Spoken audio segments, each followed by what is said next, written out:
स्वर विज्ञान अपने आप में दुनिया का महानतम ज्योतिष विज्ञान है, जिसके संकेत कभी गलत नहीं जाते।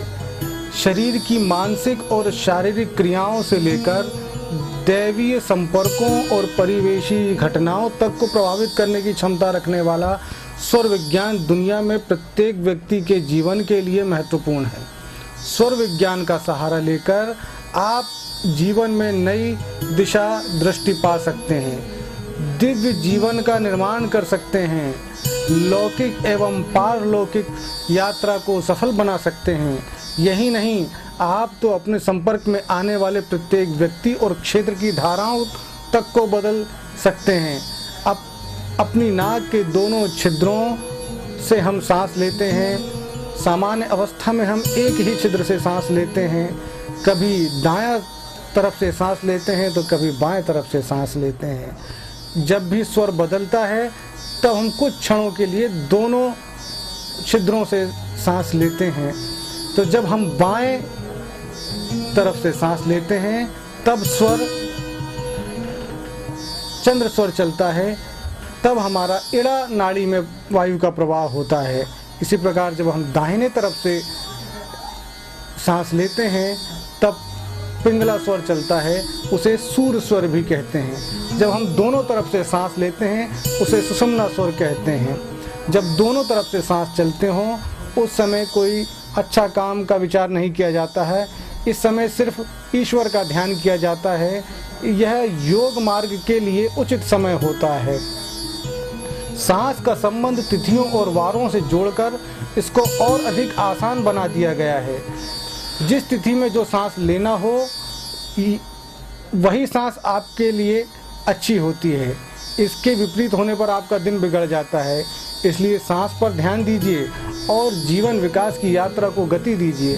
मंगल, शनि और रवि का संबंध सूर्य स्वर से है, जबकि शेष का संबंध चंद्र स्वर से है। आपके दाएं नथने से निकलने वाली सांस पिंगला है। इस स्वर को सूर्य स्वर कहा जाता है और यह गर्म होती है, जबकि बाएं स्वर से निकलने वाले स्वर को इड़ा स्वर कहा जाता है या चंद्र स्वर कहा जाता है, जो कि ठंडा स्वर कहलाता है। आइए जानते हैं किस तिथि में कौन सा स्वर चलना चाहिए। यदि शुक्ल पक्ष चल रहा हो तो प्रथमा, द्वितीया, तृतीया इन दिनों में बायां स्वर आपका चलना चाहिए। यदि चतुर्थी, पंचमी और षष्ठमी हो तो दायां स्वर चलना चाहिए। सप्तमी, अष्टमी, नवमी में बायां स्वर चलना चाहिए। दशमी, एकादशी, द्वादशी में दायां स्वर चलना चाहिए। त्रयोदशी, चतुर्दशी और पूर्णिमा में बायां स्वर चलना चाहिए। यदि कृष्ण पक्ष हो तो प्रतिपदा, द्वितीया और तृतीया इन दिनों में दायां स्वर चले। चतुर्थी, पंचमी और षष्ठी इसमें बायां स्वर चले। सप्तमी, अष्टमी, नवमी इसमें दायां स्वर चले। दशमी, एकादशी और द्वादशी में बायां स्वर चले। त्रयोदशी, चतुर्दशी और अमावस्या इसमें सीधा स्वर या सूर्य स्वर चले। जब भी आप सुबह जागते हैं तो सबसे पहले अपनी नासिका से स्वर देखें कि कौन सा स्वर चल रहा है और जिस तिथि में जो स्वर चलना चाहिए अगर वह स्वर नहीं चल रहा है तो सबसे पहले आप विपरीत करवट में लेट जाएं। अर्थात अगर आपको दायां स्वर चलाना है तो आप बाएं करवट लेट जाइए। थोड़ी देर के बाद आपका दायां स्वर चालू हो जाएगा। अब जिस तिथि में जो स्वर चलना हो, जब वह स्वर चलना प्रारंभ हो जाए तो उठ जाएं और उठने के बाद जिस तरफ का स्वर चल रहा है उस तरफ की हथेली को देखें। दाएं हाथ आपके कर्म है, बाएं हाथ आपके भाग्य हैं। आप प्रार्थना कीजिए कि आपके कर्म और भाग्य आपके जीवन में आपके लिए अनुकूलता लेकर आएं और उन्हें अपने माथे से लगाएं।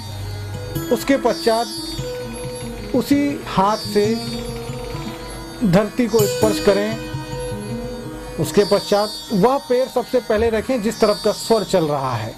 उसके बाद दूसरा पैर रखें और पहला कदम उसी को बढ़ाएं जिस स्वर से आपकी नासिका में हवा का आवागमन हो रहा है।